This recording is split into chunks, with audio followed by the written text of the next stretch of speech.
claims for corruption and claims for lack of transparency came as well later, because most of the project was declared as a state secret. All of the major documents about financing, the loan financing, the CRBC as a main contractor financing, which is especially important.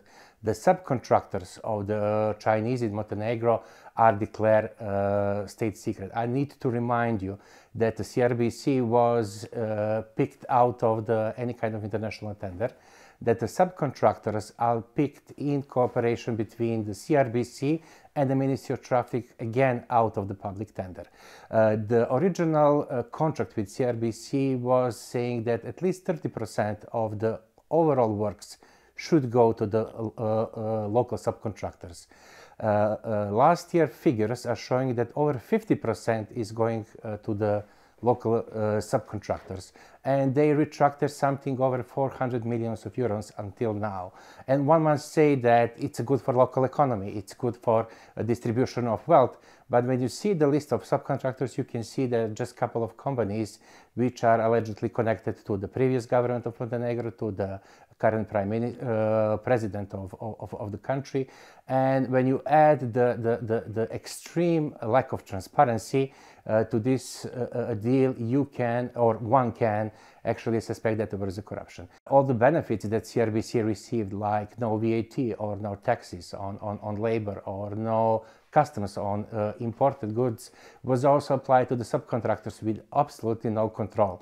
And another thing which is quite troublesome, and it will be very hard after 5 years to prove anything, is that CRBC got free concessions on the stone and everything which was excavated to be reused in the highway. Basically, there was no government oversight on how much material was used and reused on the highway. There was a huge opportunity for corruption. There was a huge opportunity for abusing the benefits under the contract, especially when we are talking about the subcontractors. Subcontractors are the companies which are well known in Montenegro. They have other projects in Montenegro. They have other international projects in Montenegro, and there is basically no control whether some dredger or truck is, I don't know, in the morning used on the highway, but on the afternoon is used on the some private project without VAT, without import tax or anything else. So there was a huge gap for any kind of abuse, and we see and we saw from the experiences of the CRBC in other countries, but also this amount of the loan and the works, even in the countries which have more rule of law than Montenegro, that this scale of projects are usually go either with huge suspicions of corruption or in some cases even proven corruption of the high-level public officials. There was no public procurement procedures for the subcontractors. According to the modus operandi that was established between CRBC and the Ministry of Traffic, which is official investor in this project on behalf of the government, the CRBC just handpicked the subcontractors, and the Ministry of Traffic just to have to say okay to that.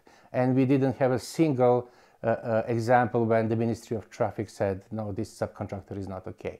And of course, the information about who is chosen were public, but we didn't know what kind of deals are actually between CRBC and the largest construction companies in the country, how bills are actually calculated. I haven't seen no reasoning to continue doing business with some entities that you are suspecting of at least not being transparent, not to say corrupted. And that's something that we're advocating with the government and in the public, that we need an immediate investigation, not only on the level of the ministries and to open up the books and open up the procedures, open up this overall secrecy that was following the project, but on the side of the prosecution as well, which is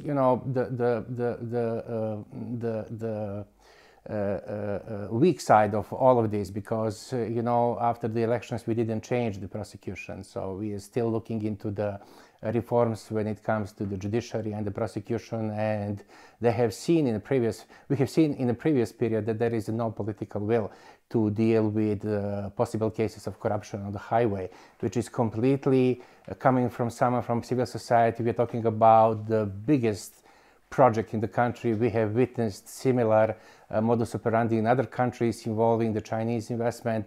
We have seen the subcontractors that are participating in this project are, I would not say shady, but I would say not over low-obedient.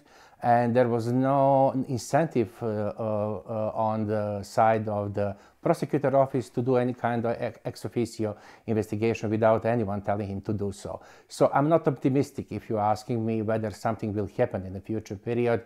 We will need more political will in order to move forward with the investigation. We will need to sort out this huge debt that we have towards Chinese. It will not be comfortable for the Montenegro to engage in any kind of investigation with the Chinese and at the same time being like the largest debtor in the country, which is putting Montenegro is in a position that it cannot decide freely if there was a corruption or not, because there always be some other alternative interest not to proceed with that. We spoke a lot about that kind of dependency from the China, not only in terms of the hard numbers and the figures and the fact that we are this year paying like 60 million euros, the first installment of the law, and it will be many more to come.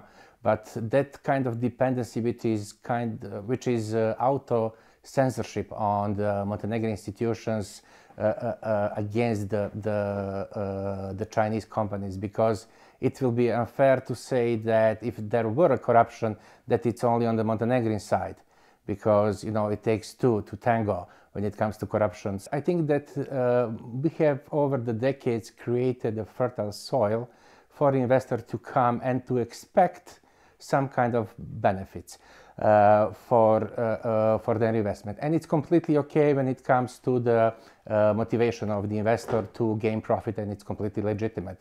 But when you have weak public control or weak institutional control, how those benefits are actually used or misused, and then you have the corruption and the suspicions that not everything was in line with the law.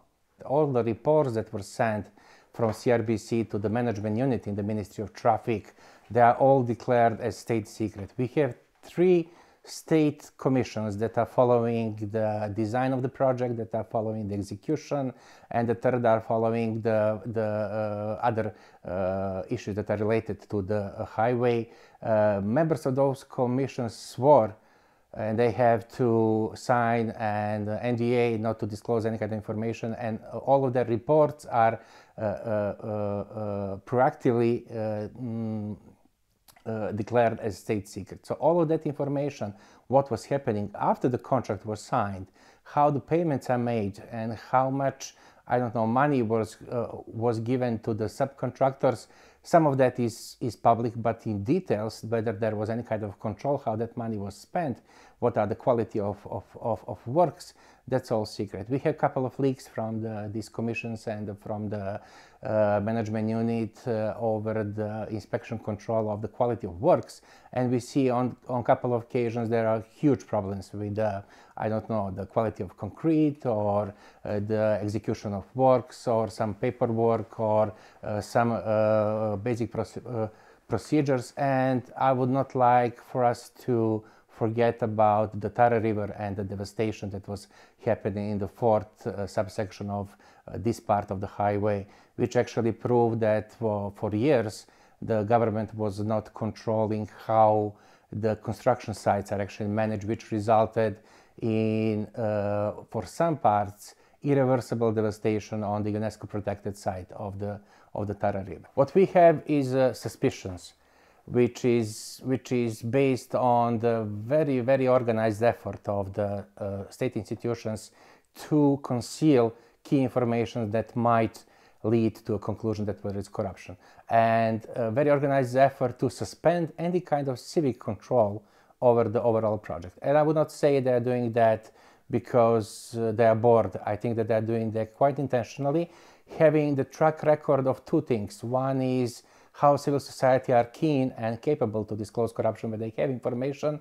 And another one is similar examples in other countries when both CRBC and in general Chinese investments were involved. And of course, the third one that I didn't mention, the catastrophic track record of the government of Montenegro when it comes to investments and deals in the previous period. Of course, we didn't have one of this size, which is only multiplying our suspicions. I know it's a long answer, because we didn't mention that. It turned out after 4 years of construction that the previous Minister of Traffic didn't include the additional funds that were supposed to be paid by Montenegro citizens for the electrification and the water supply of the highway and the bypass which is connecting Podgorica to the highway. And it turns out that we need, as a taxpayer, to take another loans, which is something close to 100 million euros, and which is making this, kilometer of highway one of the most expensive in Europe, if not in the world.